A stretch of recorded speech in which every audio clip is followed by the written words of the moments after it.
there's some like Spirit Breaker, Guardian Angel somewhere that's like... He probably won the Dota 2 lottery. Yeah, exactly. You will be part of the metagame, although you're a bad hero. You know?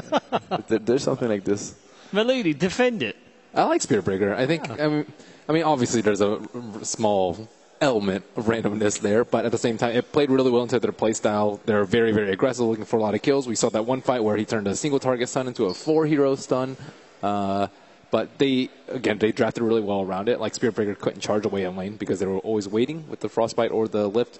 Overall, I thought it was pretty close to Lina. Actually, was the biggest deal because Slark just got obliterated by Lina so many times.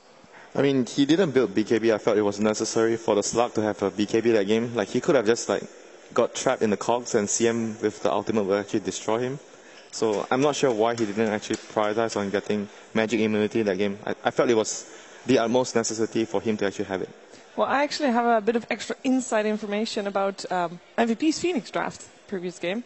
So apparently, from hearsay, from what I've heard, March is just thinking, you know what? Top 8, it's great. We're just going to have fun from this point onwards. So, Gyo, what do you want to play? Slark, okay, let's do it. It's not actually strategical drafting, perhaps.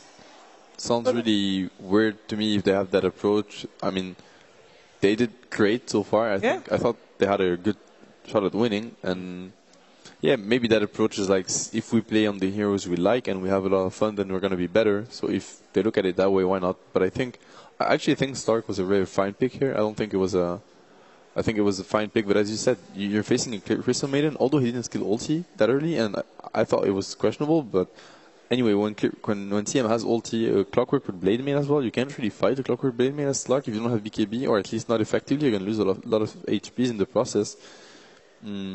It was a Slark versus Lina mid, and that's not an easy matchup, and he had the same net worth, so he really did great. Okay. Morphling, obviously, you picked it out as the game changer, as the main pick that changed everything. 32 minutes in or so, we had an escape from him as well. It wasn't just killing everything in sight. It was a mixture of things. Yeah, he always pushes the hero to the limits. You'll see with that action. There was this action close like to the secret shop, so he got Maledict. He was low HP. He was super low, but he kept on fighting, got a neutral kill or triple kill. Teams returning to the arena, and MVP fine spirits when they came out. They were laughing about it. I'd like to know what that joke was. Do you see those bashes? Might well have been. I told you I would get him.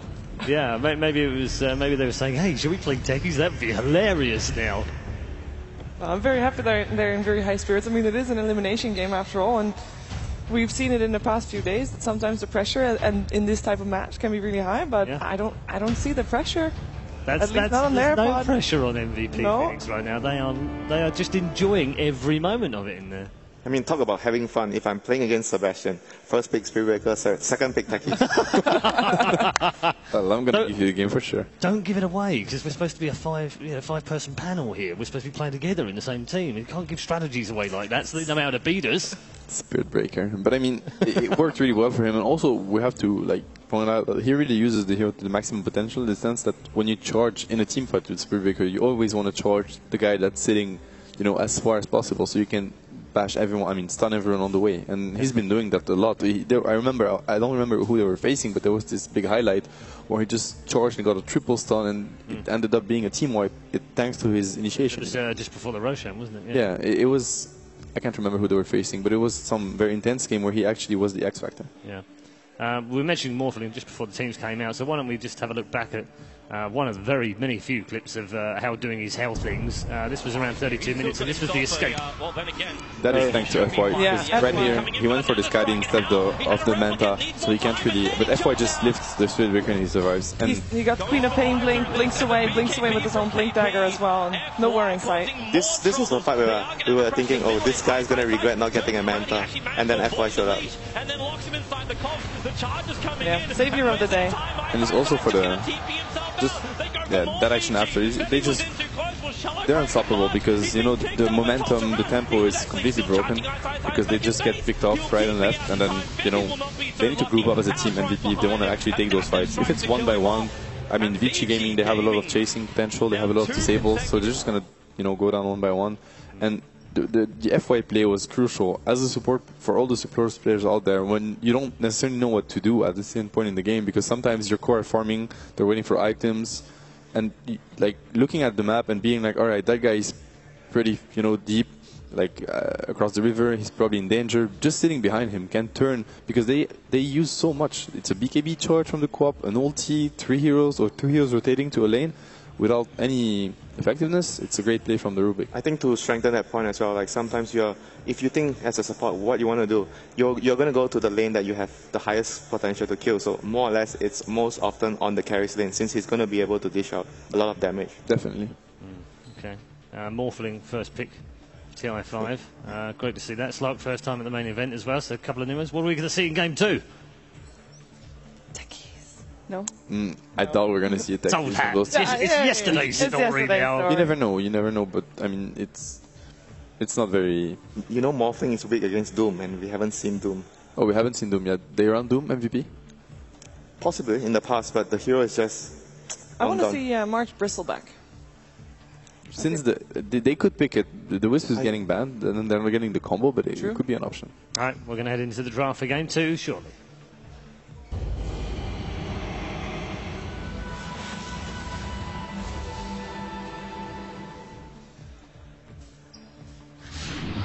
MVP Phoenix versus Vici Gaming. Game 2. So Vici 1 game away from a place in the next round and a guaranteed top 6 finish and $1.2 million at the very least. MVP Phoenix need 2 in a row if they're going to do the same thing. It's going to be a very rough game for them. I think Vici Gaming looked really on point that previous match, and no signs of weakness, really.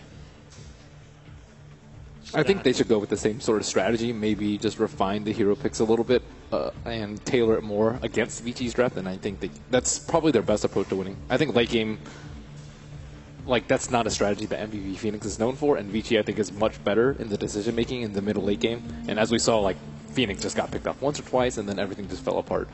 Just a note on the draft while we're waiting. There are just 20 heroes left in the pool that haven't been picked. Can you name them all 20? No. Oh. I'll start with Doom. DP? One. Death Prophet. That's a DP. Was it Alchemist? Yeah, Alchemist is in that pool. Actually. Elder Titan? Yes. So many good heroes. Like, no, really, those heroes are actually viable. You know, we're getting Spirit Breakers and Techies, where Alchemist is just waiting Come on the on. side. Hey, hold on. Mirana? Mirana, come on, Put it Potom. in there. Who can speak against the Potom? I love Potom. I actually saw Potom walking over here. Real life one, without a Panther, unfortunately. Oh, Yeah. it's mildly disappointing with that. Yeah. But yeah, just 20 left in the pool. It's also the second highest amount last year. There were just over 90 heroes used, so we're not far away from setting a new record. Terrorblade? that one's fine. Okay, just Don't stop. try that. Just stop now. Meepo Invoker. The Invoker is actually a nice hero to get. Yeah. And as we see the opening, this time around they're going to steal the Clockwork from Vici Gaming. It was quite effective. We saw some very impressive hooks from SSI. I'm thinking of that charge away from the Spirit Breaker into hook. That was incredible. The first pick, Lina, yesterday we were like, and you guys mentioned that Lina is going to become a top pick in the later phases of the tournament, and that's what we see today. It's been the first pick every game. It's actually the most picked hero right now. And very effective as well. Like, I think the win rate is quite high. Do you follow up with a Rubik here right away to deal with the Clockwork? I think so. I was pretty surprised that they didn't ban it last game, but I think they just wanted them to pick it so they could pick Slark. I would be surprised to see it get through the second ban phase. Earth Shaker. That's a shaker. That's a very early shaker. I don't think you can go wrong with an early shaker. I mean, you're going to assume that it's going to be banned out second phase anyways, and this draft so far from VG Gaming leaves so much open. You can have both heroes as offlane core, mid support. You can, but drafting, the only thing I see is that Clockwork is a natural counter shaker. It's one of the best ones to have. Lina as well. Yeah. Enter Lina, yeah. I like the Clockwork pick, though, instead of the Spirit Breaker. Spirit Breaker is just much less reliable than a Clockwork, and you can control your lane a lot better. Yeah, it just depends how lucky you get. Darkseer pick is, or ban is I would say imperative versus Vici. And second, and on the other side, second respect ban against the QOSTA. Unfortunately. Unfortunately. It's fun to watch. It's really, really fun. Entertaining. Yeah, we still have both Shadow Fiend and Queen of Pain in the pool. It doesn't seem like either team really likes Queen. I think it'll be like later, much later in the phase if we see it picked up. It was decent last game, but she didn't take control of the game like a Queen of Pain generally would have in that sort of situation. I don't necessarily think it was his fault though. I think a lot of teams are misunderstanding, at least like the first team to actually run Queen of Pain was Secret, Queen of Pain safe lane. It was them, they abused it. But why they picked it mostly is because when you have that Queen of Pain, it's a defensive pick in the sense that you can't really go for moves, you can't really dominate mid lane because you know that whatever happens, the Queen is just going to port in and can join any fight very fast with a lot of burst damage and turn its counter initiation. And when they had SF mid, it's a way to secure the SF's game, you know, make sure he gets ahead of everyone and just go for that push. In that game, I felt like they wanted to be very aggressive, but the Queen of Pain versus a lot of nukes early on, it's quite scary to blink in versus, you know, Lina with duels, Rubik Maiden, a lot of disables, a lot of burst. So they just take him down every time. And at sometimes you wouldn't feel that there's actually a Queen of Pain on Vici Gaming because he's been stealing the wave way too often, I feel. Oh yeah, that move on the slug was very crucial. We see a PL ban once again, so it's been twice now. And the Darkseer was not banned, I think, in the first game. I don't recall the Darkseer ban because they first was ignored Clockwork. first game. Okay. I mean, they at that point already VG Gaming had the Clockwork, and we already had the Spirit Breaker on the side of MVP Phoenix. They did have last ban Luna last game, is still in the pool. I think if VG Gaming in this case most likely wants to pick up Luna, should be one of these two picks. Although against the Clockwork is not ideal. Yeah, Luna against Clockwork.